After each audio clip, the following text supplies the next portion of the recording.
The melody was impossible. Vivienne Shaw stopped dead in the silent, polished hallway of Harrington Academy. It was past 10 at night, the air still and sterile. Every student, every teacher was long gone. The only sound should have been the low hum of the building's climate control. But this was a piano, her daughter's piano. She knew Ara's playing by heart, technical, precise, but always cold, like a perfect machine reciting notes. This was different. The music drifting from the open doorway of the music room was hesitant, fragile, and filled with a sorrow so profound it made the air in the hallway feel heavy. It was a sound Vivienne had never heard her daughter make. A flash of annoyance tightened her jaw. She had left Ara in there 2 hours ago with a thermos of tea and her Braille sheet music while she chaired a late-night emergency board meeting in the Nexus Innovate conference suite, a sleek glass-walled annex her company had funded. The nanny had canceled at the last minute, a sick child of her own, forcing Vivienne to bring Ara along. It wasn't ideal, but the music room was a controlled environment, safe, quiet. It was not, however, supposed to be occupied by anyone else. She strode toward the light spilling into the hall, her heels clicking with sharp authority, ready to dismiss whoever had disturbed her daughter's practice. But as she reached the doorway, the sight inside made the breath catch in her throat. There was Ara, her blind daughter, sitting at the grand piano. Her usual stiff, perfect posture was gone. Her shoulders were relaxed, her head tilted as if listening to a secret. But she wasn't alone. Seated beside her on the bench, his back partially to the door, was the janitor. He wore the drab gray uniform of the school's maintenance staff, his presence a stark contrast to the room's polished grandeur. He was whispering something, his voice a low, soothing rumble, and as he spoke, Ara played a chord that shimmered with a feeling Vivienne didn't know her daughter possessed. "Don't think about the notes, Ara," the man said softly. "Think of a color. What does that sound like to you? For me, this one sounds like the gray of the sky just before it rains." Ara's small fingers pressed the keys again, and the chord was softer this time, melancholic. "It's lonely," she whispered. "It can be," the janitor agreed, "but lonely isn't always sad. Sometimes it's just quiet, waiting. Try the next one." Vivienne stood frozen in the darkness of the hall, a powerful CEO reduced to a spy. She watched the man's large, work-roughened hand hover near, never touching but guiding her through presence alone. He wasn't teaching her technique. Her expensive, hand-picked tutors did that, drilling scales and timing into her until all the life was gone. This man was teaching her feeling. He was translating music into a language of sense and memory, a language her daughter was fluent in. For a moment, Vivienne's instinct was to stride in, to reclaim control, to demand an explanation. This was a breach of protocol, a security risk, but she remained rooted to the spot, held captive by the scene. She had spent a fortune on therapists, on specialists, on the best instructors in the country, all in a desperate attempt to coax her withdrawn daughter out of her shell. She'd bought her the finest piano, enrolled her in the most prestigious school, and scheduled every minute of her life to foster a talent that might give her joy. Yet nothing had worked. Ara remained a beautiful, perfectly tuned instrument that no one knew how to play. And here was the janitor, a man whose name she didn't even know, unlocking a part of her daughter's soul she had never been allowed to see. "Now feel the wood under your fingers," he murmured. "The keys are old. They've been played by hundreds of students. They hold stories. Can you feel them?" Aura nodded, her expression rapt. "They're tired." He chuckled, a warm, genuine sound that seemed to fill the vast room. "They are, but they always have one more song in them, just like people."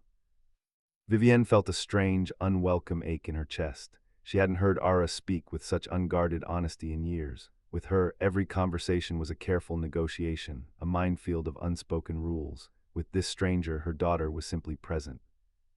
The lesson, if it could be called that, continued for another 10 minutes. He didn't correct Ara's mistakes. Instead, he'd ask her what a wrong note felt like. "A surprise," she'd say, "like a step that isn't there," and he'd nod, understanding completely. Finally, he glanced at the large clock on the wall. "All right, I think that's enough stories for one night. Your mom will be finishing her work soon." "Will you be here tomorrow?" Ara asked, her voice small. "I'm always here," he said. "This old place doesn't clean itself." He helped her gather her sheet music, his movements gentle and efficient. Vivienne quickly stepped back, melting into the shadows of the unlit corridor as the janitor pushed his large yellow cleaning cart out of a nearby supply closet. He walked with Ara to the main entrance of the music wing, waiting with her until Vivienne's assistant, a young, perpetually nervous woman named Claire, arrived to collect her. "She's all set, ma'am," the janitor said to Claire, his tone respectful but distant. He didn't look at Ara with pity or sentimentality. He looked at her like she was just a kid who liked to play the piano. As they walked away, Vivienne heard her daughter's voice, clear and sure, say, "Good night, Mr. Fallen." He smiled, "Good night, Ara." Vivienne remained in the shadows until he had disappeared down the opposite hall with his cart, the squeak of its wheels slowly fading into silence. She walked back to the conference suite, her mind a whirlwind. Fallen. His name was Fallen. She sat at the head of the massive mahogany table, the dozen empty chairs like silent accusers. Her multi-million-dollar acquisition proposal lay on the tablet in front of her, its complex figures and projections suddenly meaningless. All she could see was the image of a janitor in a gray uniform sitting beside her blind daughter, teaching her how to hear the color of rain. And for the first time in a very long time, Vivienne Shaw felt a terrifying loss of control. She had to know who this man was, not just his name. She had to know everything. The drive home was silent. Ara sat in the back of the sleek black sedan, her small form barely making an impression on the expensive leather seat.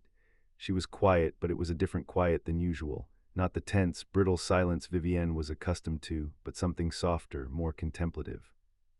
Vivienne glanced at her daughter in the rear-view mirror, her mind replaying the scene from the music room.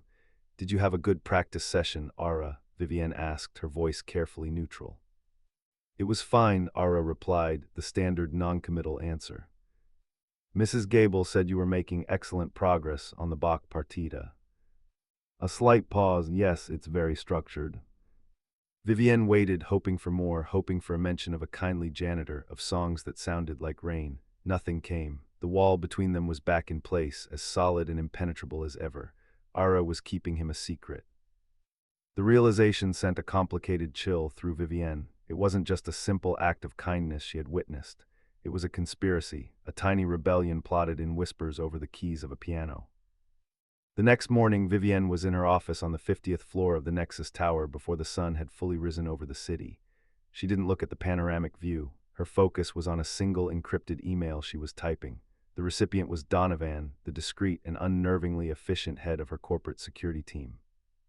Donovan, the message read, "I need a comprehensive background report on a staff member at Harrington Academy. Name is Fallen. He's on the custodial team. Frame it as a routine security audit for all non-faculty personnel. I want to know everything: employment history, education, family, financials, everything. I need the preliminary findings by end of day." She hit send, the click of the key echoing in the vast silent office.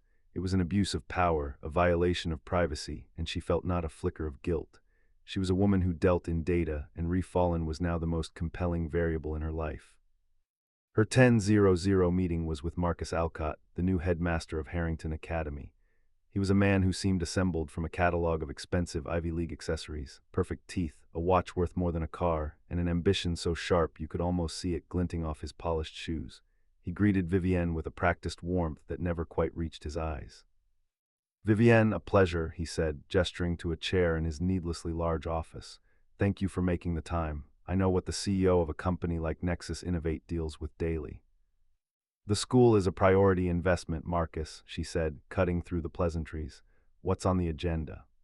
Alcott's smile widened. "The Founders Gala. It's in 8 weeks, and this year I want it to be spectacular. We're courting the Henderson Foundation for a new science wing, and I want to put on a show that reminds them why Harrington is the premier preparatory academy in the state." He slid a glossy brochure across his desk, "and to that end I was hoping Ara would perform."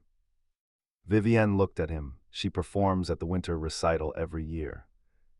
"Yes, but this is different. I don't want a simple student performance. I want a showpiece, the centerpiece of the evening. We have her listed in the program as a prodigy. I want her to play something that proves it, something breathtaking."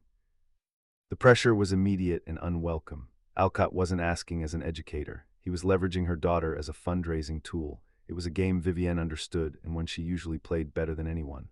But today, the thought of Ara on a stage playing a technically flawless but emotionally empty piece for a room of investors felt wrong. "I'll speak with her tutor," Vivienne said non-committally. "Excellent," Alcott beamed. "We're all counting on her, on you."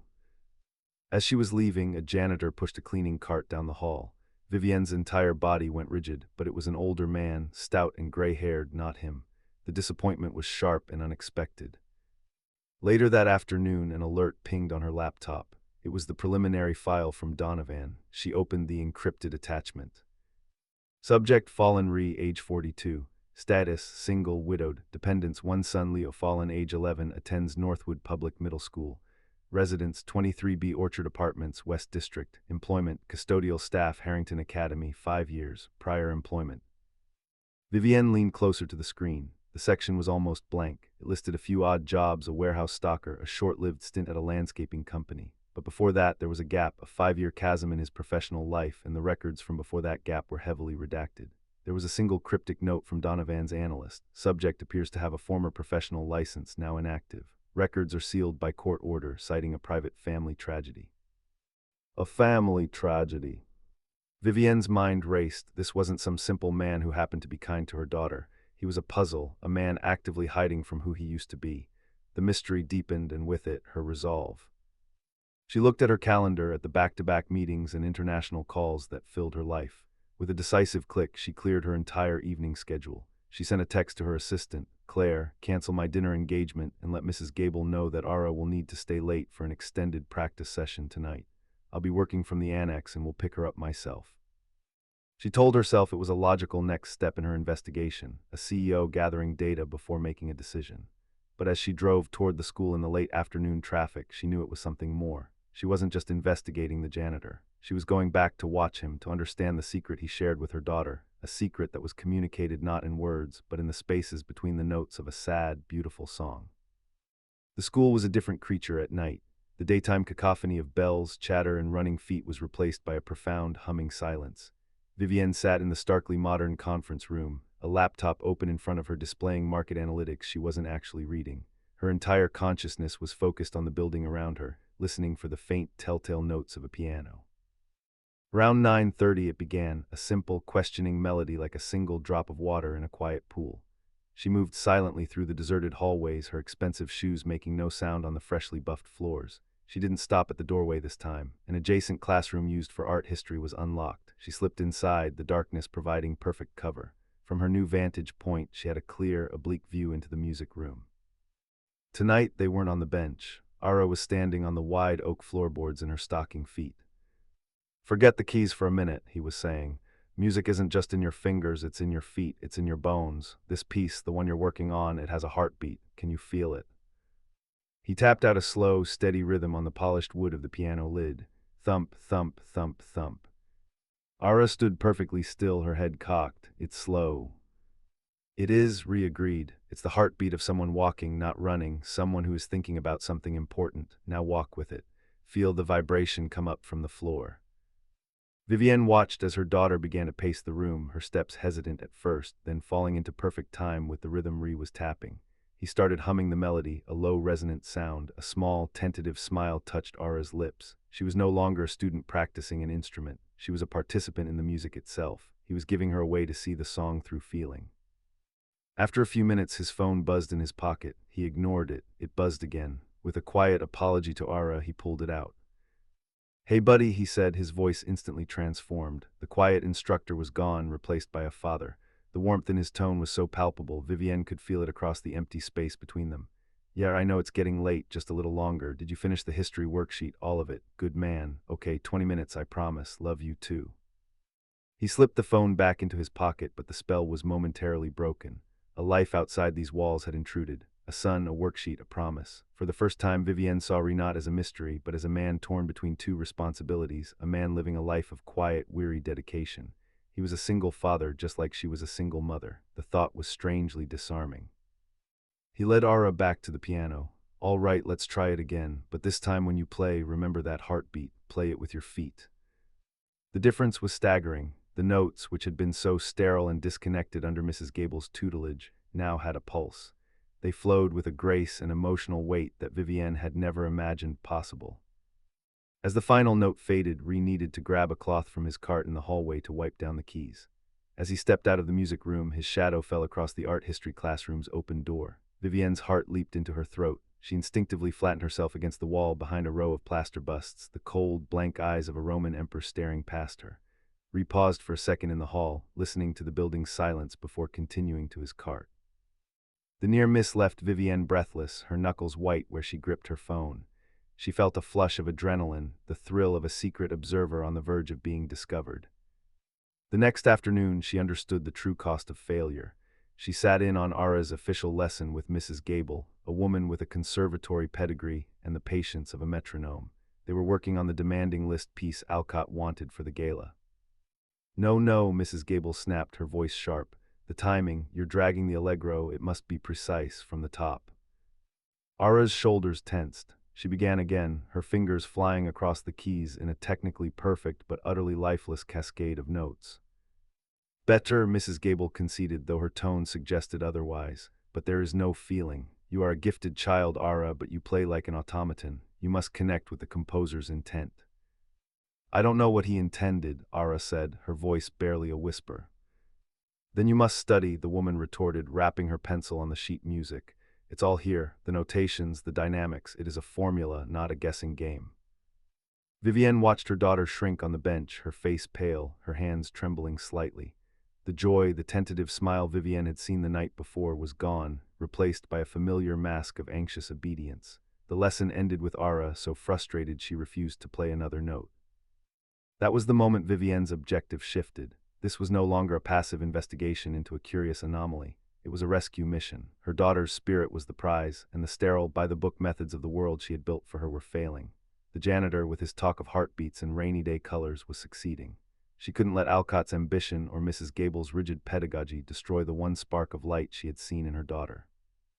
She had the data, she had seen the results. Now she needed to act. Driving home, she formulated a plan. A direct confrontation was too risky. He could deny everything and she would expose herself as a spy.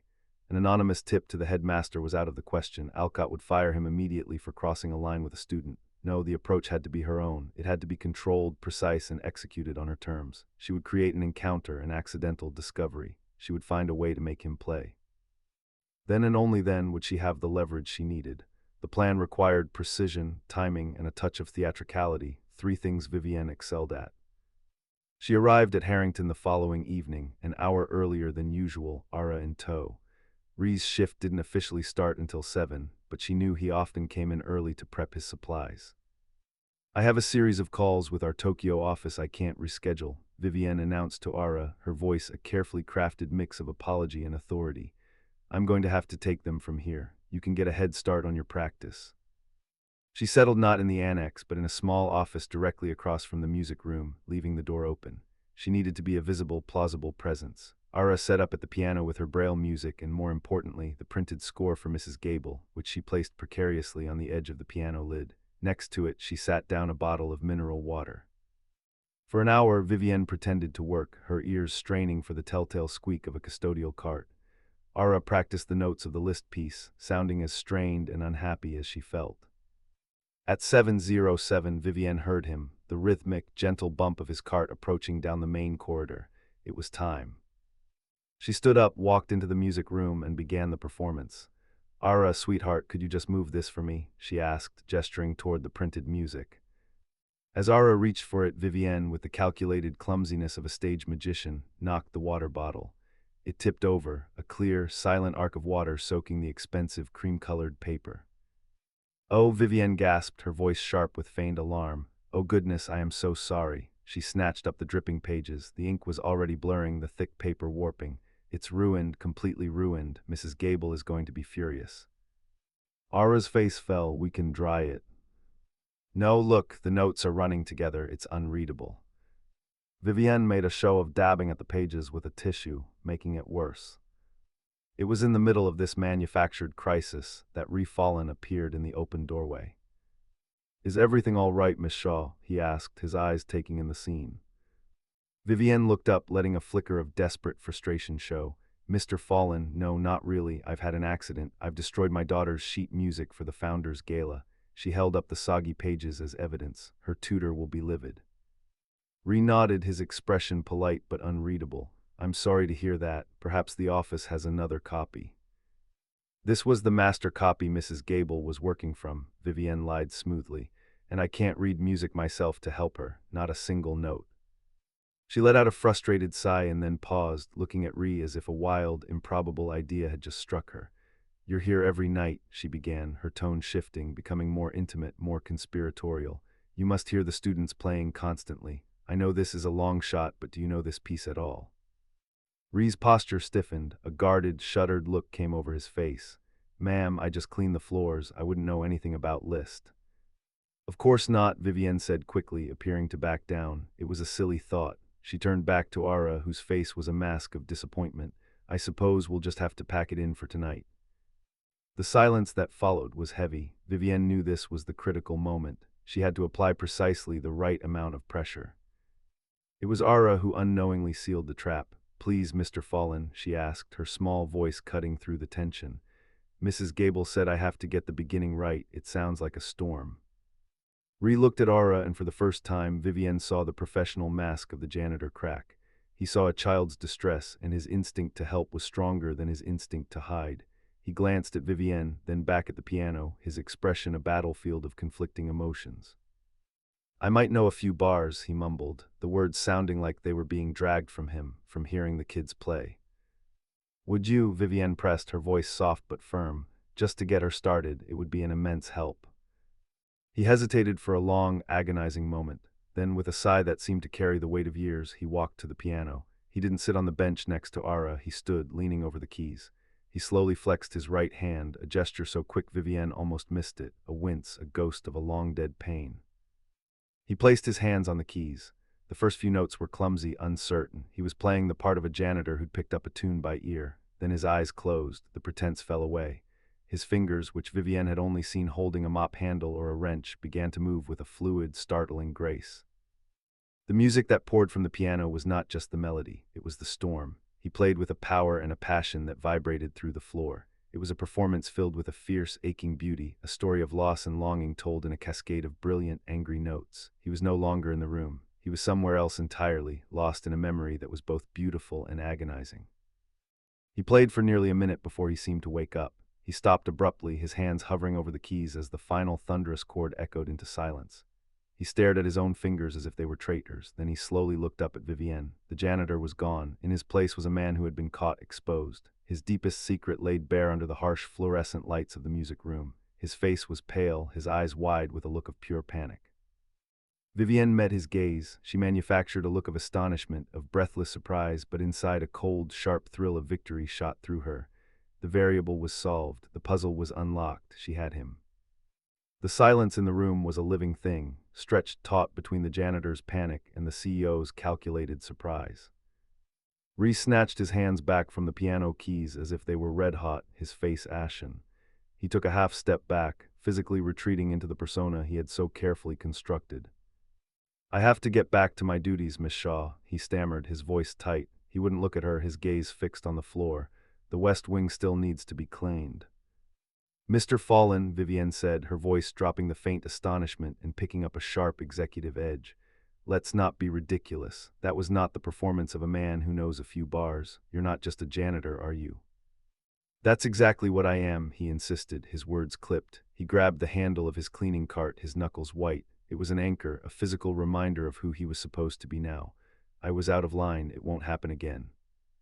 He tried to leave, but Vivienne moved, blocking his path. She was shorter than him, but her presence seemed to fill the doorway. "I don't care about your story, Mr. Fallen, not yet," she said, her tone leaving no room for argument. "But I know what I just heard, and I know what my daughter needs. She doesn't need another technician like Mrs. Gable drilling the joy out of her. She needs a teacher, someone who understands that music is more than black dots on a page. She needs you." He flinched as if she had struck him. "No." "I will pay you, of course," Vivienne continued, ignoring his refusal. She named a figure, an astronomical sum for a few weeks of tutoring, more than he likely made in a year. "Cash off the books, no one needs to know. You can continue your duties, just meet with her for an hour each night, prepare her for the gala." Ree finally met her eyes, and what she saw there was not greed or temptation, but a deep, unyielding pain.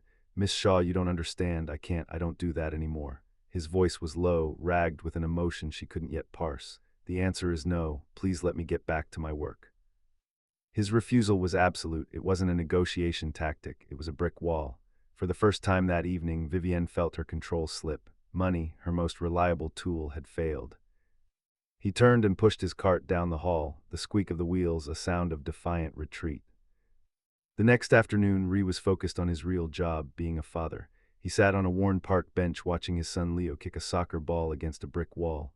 Leo was a good kid, bright, a bit quiet with his father's thoughtful eyes, but for the past few weeks, a shadow had been hanging over him. "Something on your mind, buddy?" Ree asked when Leo finally flopped onto the bench beside him, breathing hard. Leo shrugged, picking at a loose thread on his jeans. "It's nothing." "Doesn't look like nothing." Ree pressed gently, trouble at school. Leo was silent for a long moment. Some of the guys, they're just jerks. What guys? Liam and his friends, Leo mumbled. His dad is on the board of some big company. He goes to that school where you work sometimes. Ree felt a cold knot form in his stomach. He knew who Liam was. He'd seen him at Harrington, a boy who walked the halls with the casual arrogance of inherited wealth. What are they doing, Leo? Leo finally looked up, his eyes shimmering. They just say stuff about you, his voice cracked. They say you clean toilets for rich kids. They call you the mop man. Liam told everyone my dad was his servant. The words hit Ree harder than any physical blow. The shame, the anonymity he had chosen for himself was never supposed to splash onto his son. He had quit his former life to protect his family from pain, only to find it had followed them in a new, uglier form. He pulled his son into a hug, his heart aching. What they say doesn't matter, Leo. You know that I know, Leo whispered into his father's shoulder, but it's hard when they say it every day. Meanwhile, Vivienne was pivoting. Her first strategy had failed, but failure was just a data point that demanded a new approach. She placed another call to Donovan. The preliminary report on Fallen isn't enough, she said, her voice sharp.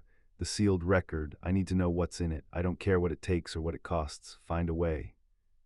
That could have legal ramifications, Miss Shaw, Donovan's calm voice replied through the speaker. That's what I pay you to manage, she retorted. But she knew that might take time. She needed a more immediate form of leverage. He had refused money. What then was his currency?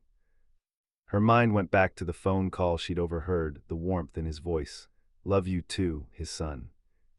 Donovan, she said, her mind already assembling the pieces. His son Leo, what can you tell me about him? He's 11, attends Northwood Public, gets good grades, seems like a normal kid. Dig deeper, Vivienne commanded. Friends, social life, any problems he's having. I want to know what this man's weak spot is. Every fortress has a gate. I want you to find it. As she hung up, she felt a line being crossed. This was no longer about her daughter's piano lessons. It was a strategic campaign, and she was targeting a man's child to get to the father. A part of her, small and distant, recoiled at the thought, but the image of Ara's face, frustrated and miserable at her lesson with Mrs. Gable, pushed it away. This was a zero-sum game. For her daughter to win, Ree Fallen had to lose. She would find his gate and she would break it down. 2 days later, the gate was found. The report from Donovan was waiting in Vivienne's inbox, a model of sterile efficiency. It detailed the bullying at Northwood Public with cold, dispassionate facts, naming Liam Alastair as the ringleader, but it was the final section of the report that made Vivienne's breath catch. Note: subject Leo Fallen has demonstrated considerable artistic talent. He was a finalist in last year's citywide youth art competition. Northwood has a highly competitive theater program, the Rising Stars Academy, offering full scholarships for gifted students in arts and music. The application deadline for this year's intake was last Friday. The fallen boy did not apply. It was the key, a future for his son that was just out of reach. Vivienne closed the file. The strategy was no longer theoretical. She now had the weapon and the ammunition. She found Ree that evening in the sublevel of the academy, a cavernous concrete space that housed the school's heating and ventilation systems. The rhythmic thrum of the machinery provided a low, intimidating hum. He was replacing a filter on a large air-handling unit, his back to her. He didn't hear her approach. Mr. Fallen, she said, her voice cutting through the mechanical noise made him startle, dropping his wrench with a loud clatter. He turned, his face immediately guarded when he saw her. Miss Shaw, you shouldn't be down here. It's not safe. We need to talk, she said, ignoring his warning. She simply began. I know about what's happening at your son's school. I know about the bullying, about Liam Alastair and his friends. The color drained from Ree's face. It was one thing for his son to confess to him in the privacy of a park. It was another for this powerful, intrusive woman to speak of it here in the bowels of the school, like it was a line item on a business report. It was a violation. That is none of your concern, he said, his voice a low growl. I'm making it my concern, Vivienne countered, stepping closer.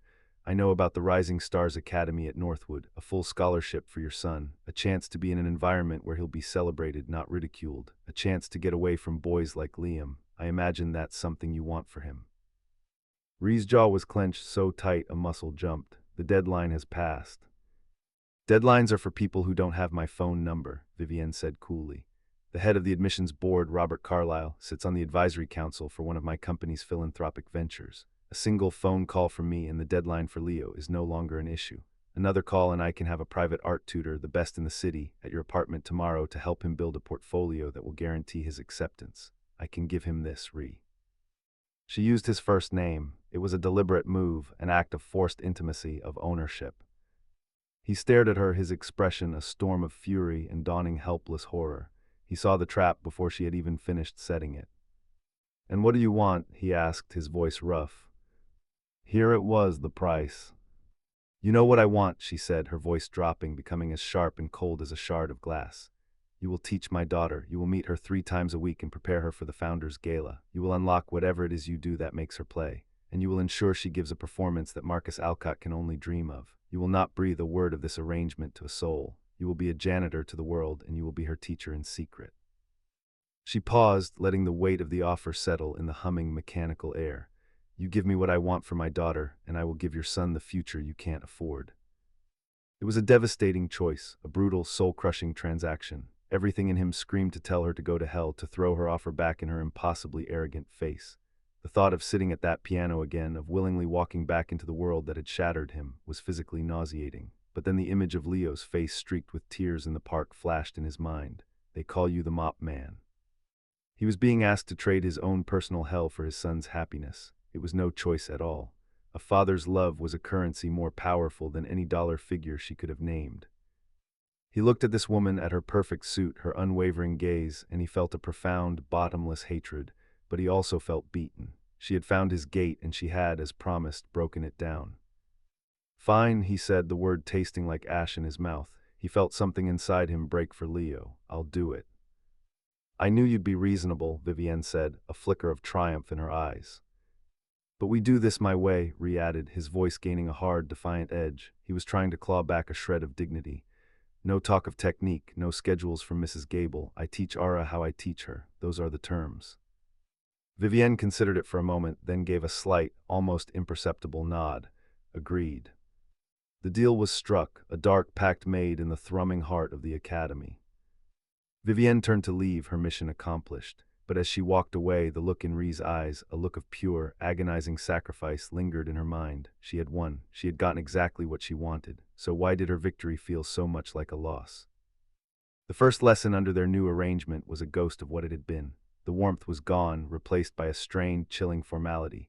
Ree was punctual, efficient, and distant. He spoke only when necessary, his instructions precise but devoid of the stories and colors that had once filled the room.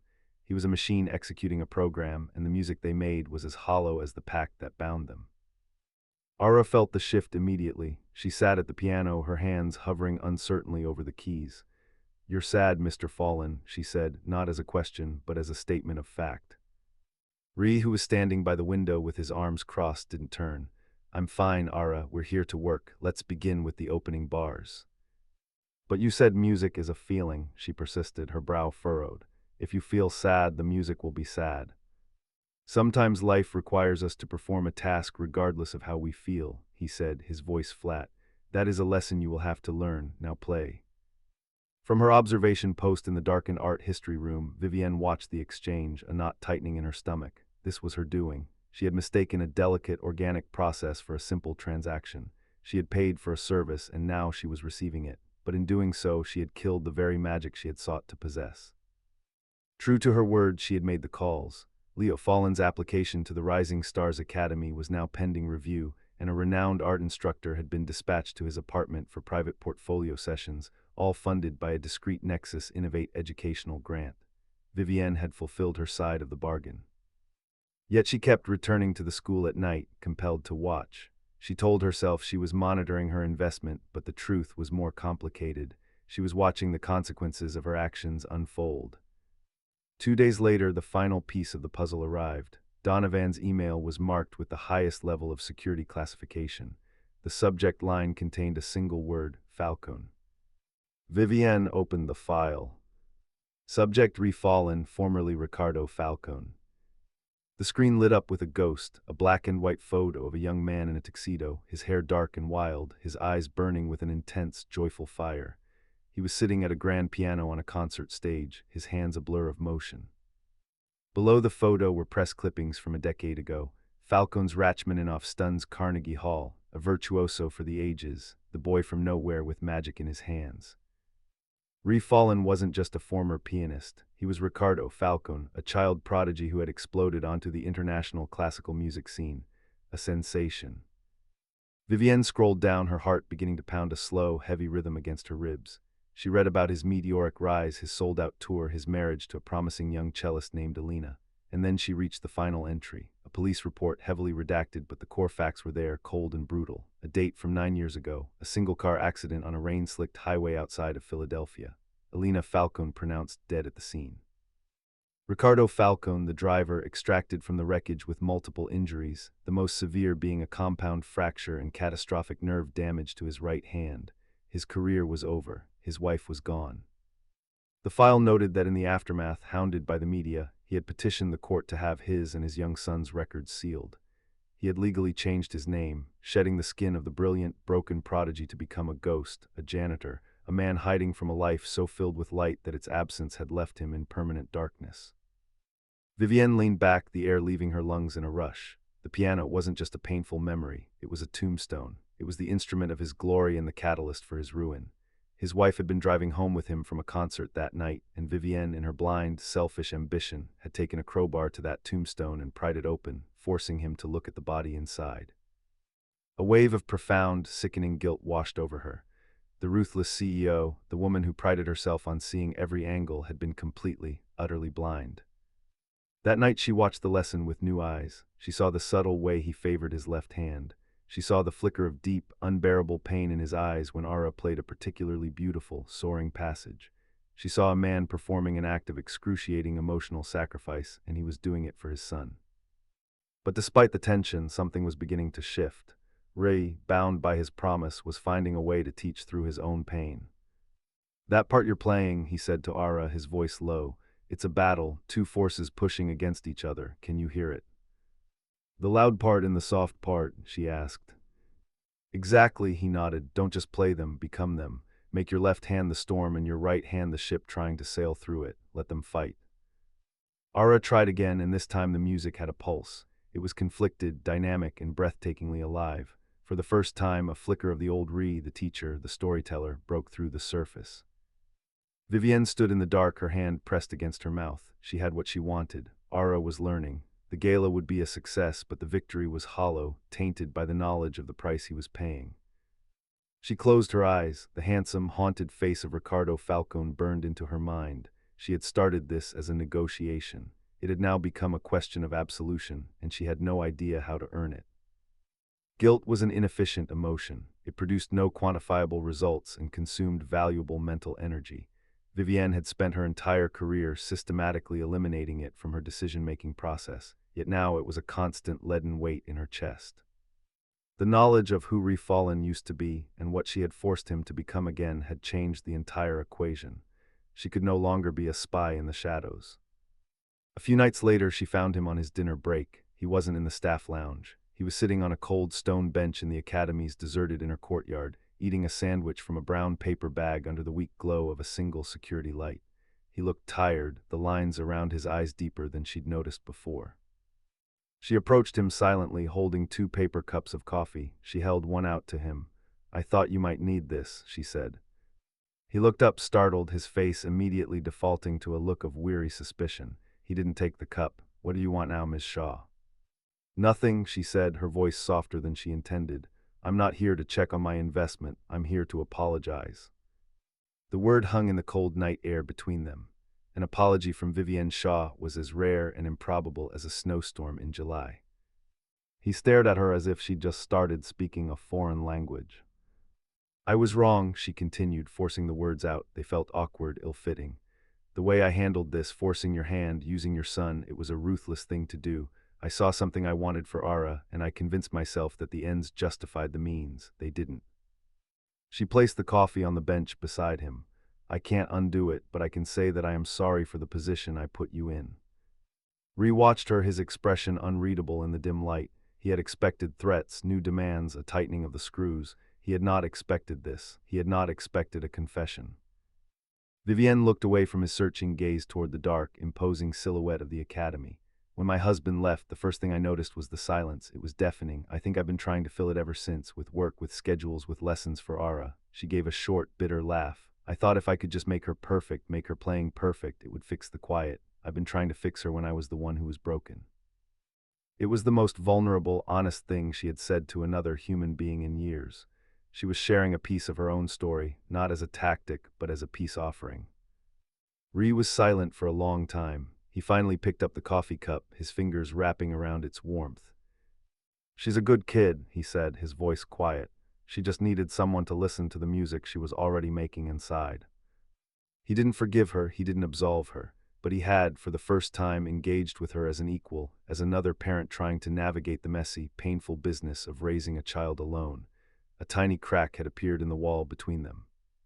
The lessons began to change. With the weight of Vivienne's apology, however small, lifting a fraction of the bitterness from his heart, Ree found it easier to access the part of himself that was a teacher.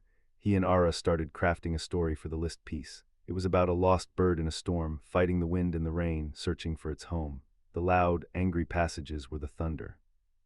The fast, frantic sections were the beating of its wings, and the soft, melodic ending, that was the moment it saw the sun break through the clouds.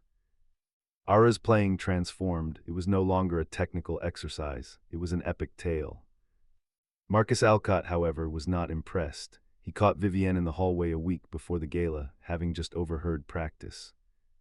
"Vivienne, a word," he said, his smile tight. "I just heard Ara. The piece is sounding rather dramatic, isn't it? Almost undisciplined. I trust Mrs. Gable is reining that in. We need precision and control for the gala, not melodrama." The old Vivienne would have agreed, would have promised to tighten the reins. The new Vivienne stiffened. "I think it's brilliant, Marcus," she said, her tone leaving no room for debate. "It's passionate. It's exactly what the performance needs." She walked away, leaving him momentarily speechless. She had chosen a side. Later that day, she made a call to Donovan, the art tutor for Leo Fallen, cancel the arrangement. "Miss Shaw, the portfolio is nearly complete." "Cancel it," she repeated, "and the application to Rising Stars, withdraw it." There was a pause. "May I ask why?" "Because it was a bribe," Vivienne said quietly, "and I'm finished with that." Instead, she made a different call. She arranged an anonymous donation to Northwood Public's underfunded arts program, enough to hire a new teacher and buy supplies for 2 years, and she had Donovan track down a small community-run art co-op in Ree's neighborhood, a place known for its nurturing atmosphere. She sponsored 3 months of classes for a promising young artist, leaving the name blank to be filled by the co-op's director. It was an act of atonement, an attempt to give back without taking, to fix what she had broken in a way that wasn't a transaction. It was a quiet, anonymous apology sent out into the world with no expectation of being heard. The night of the Founders' Gala arrived, cloaking the academy in a glittering facade of valet lights and evening gowns. The air buzzed with money and influence. Inside, Vivienne moved through the crowds, accepting compliments on her company's sponsorship and nodding to people whose names she barely registered. She was a flawless picture of corporate grace, but inside her stomach was a tight knot of anxiety. The final lesson had taken place the night before. After Ara was picked up by her assistant, Vivienne had found Ree in the empty music room. He was standing by the piano, not touching it, just looking at it, his expression distant and unreadable. The truce between them was fragile, and Vivienne knew it couldn't hold the weight of the secret she was carrying. She had to confess. "I had my team look into your past," she said, the words blunt, stripped of any corporate doublespeak. "After you refused my first offer, I know who you are, Ricardo." His name, his real name, dropped into the silent room like a stone. He went rigid, his back to her, and for a long moment he didn't move. She thought he might just walk out. "I know what happened," she continued, her voice barely above a whisper. "To your wife, to your hand, and I need you to know I am not just sorry for forcing you to do this. I am so deeply sorry for your loss, for everything you lost." He finally turned, and his eyes were not filled with the anger she expected, but with a profound, soul-deep weariness. He looked at the sheet music for the list piece still sitting on the piano. "She loved this piece," he said, his voice thick with memory. "Alina, she always said it sounded like my playing, all thunder and stubbornness until the very end." He gave a sad, faint smile. "She said the ending was the part I hadn't learned to live yet." It was an offering, a small, precious piece of his story given freely. In that moment, the CEO and the janitor ceased to exist. They were just two people, a man and a woman who understood the shape of grief, the sound of a life that had been irrevocably fractured. Now backstage, the carefully constructed piece of the past few weeks was threatening to shatter. Ara sat on a stool in a small dressing room, her velvet dress beautiful, her face pale with stage fright. Marcus Alcott swept in, his smile wide and predatory. "There she is, our little prodigy," he boomed, ready to bring the house down, break a leg. He gave her a patronizing pat on the head and swept out again. The gesture, meant to be encouraging, did the opposite. Ara began to tremble. "I can't," she whispered, her hands clenched in her lap. "Mom, I can't. There are too many people. I can't feel the story anymore. My hands are cold." Vivienne knelt beside her, her own heart hammering. She smoothed her daughter's dress, trying to project a calm she didn't feel. "Yes, you can, sweetheart. Just remember the story. Remember the bird." "I can't hear it," Ara cried, her voice rising in panic. "It's just notes again." Just then, a figure appeared in the doorway. It was Ree in his janitor's uniform, holding a dustpan and brush. He looked up as if surprised to see them there. "Sorry," he said, his eyes meeting Vivienne's for a fraction of a second. "Just cleaning up a spill." Alcott, who was hovering nearby, scowled. "This is a private area, Fallen. Get on with it." Ree ignored him. He walked over to Ara and knelt, setting the dustpan aside. He gently took her trembling hands in his large, warm ones. "It's okay to be scared, Ara," he said, his voice a low, steady anchor in the chaotic swirl of backstage nerves. "The bird was scared in the storm. Remember how we said the thunder made its heart beat fast? That's what you're feeling right now. It's not fear, it's the beginning of the music." Ara's breathing began to slow. "You don't have to be perfect," he continued, his gaze holding hers. "You just have to be honest. The story is in your hands. It's been there all along. Close your eyes. Don't listen to the people. Listen for the heartbeat. Can you find it?" Ara closed her eyes and nodded slowly, a deep breath, then another. "There it is," Ree whispered. He gave her hands a gentle squeeze and then stood up, picking up his dustpan. He gave Vivienne a single meaningful look before disappearing back into the corridor, just another janitor doing his job. A stagehand called Ara's name. Vivienne walked with her to the edge of the curtain. "I love you," she whispered. "I love you too," Ara replied, her voice small but steady. She walked out onto the stage, a tiny solitary figure in a vast pool of light. She found the piano, sat, and placed her fingers on the keys. A hush fell over the auditorium. Vivienne and Ree stood just feet apart in the darkness of the wings, two silent, unseen guardians watching their two worlds collide. Ara took a deep breath, and then she began to play. The first notes were not the precise crystalline sounds Alcott had been expecting. They were low, ominous, and full of a gathering tension. It was the sound of a storm brewing on a distant horizon. The audience, which had been politely expectant, leaned forward as one. This was not going to be a recital, it was going to be a story. The story Ara told was devastatingly beautiful. The piano thundered with the fury of the storm, the notes cascading in a brilliant, chaotic torrent that was less about technical precision and more about pure untamed power. The audience was holding its breath. This was not the playing of a child prodigy showing off her training. It was the sound of a human heart with all its fear and fight laid bare. Vivienne felt tears streaming down her face, but she didn't bother to wipe them away. She was watching her daughter fly. The piece shifted, the storm receded, replaced by a passage of such quiet, aching fragility that a collective sigh seemed to move through the auditorium. It was the bird, exhausted, wings heavy, lost but not broken. Then slowly a new theme emerged, a simple, hopeful melody that grew in strength and warmth until it filled the entire hall. It was the sun, it was home. When the final peaceful chord faded into a perfect shimmering silence, the room was completely still for a full 5 seconds. Then the applause erupted. It wasn't the polite, measured clapping of a wealthy gala. It was a roar, a standing, thunderous ovation that felt like a force of nature in itself. People were openly weeping.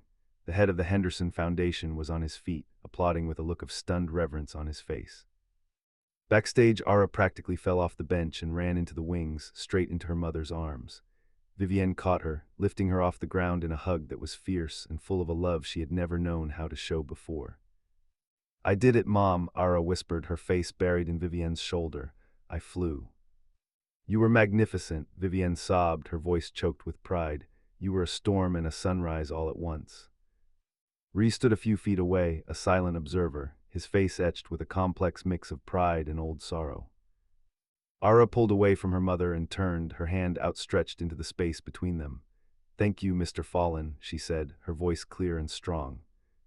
Before he could respond, Marcus Alcott bustled over, his face a mask of forced enthusiasm. Marvelous, Ara, simply marvelous, a bit unorthodox, of course, but the donors seem to have loved it. He glanced at Ree, his eyes narrowing with suspicion and annoyance. Fallen, what are you still doing here? There's a spill in the main lobby.